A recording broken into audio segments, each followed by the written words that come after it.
প্রিয় ভাই বোনেরা, গতকাল আমরা দেখলাম সেই নেতা, সেই রাজনৈতিক দলের নেতা বাংলাদেশের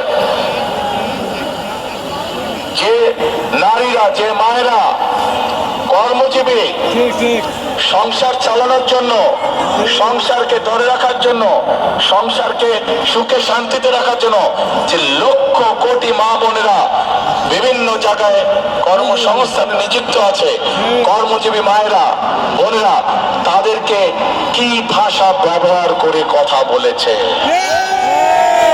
প্রিয় ভাই বোনেরা, আমাদের প্রিয় নবী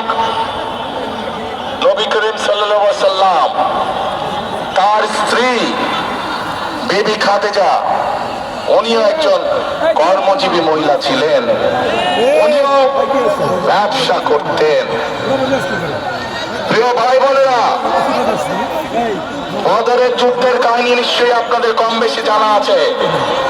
সেই বদরের যুদ্ধে মুসলমানদের যে বাহিনী ছিল, তাদের লোক লস্কর, যত রকম সরঞ্জাম ছিল যুদ্ধের, খাবার দাবার, সকল কিছুর আয়োজন করেছিল হযরত আয়েশা তার অবস্থান থেকে।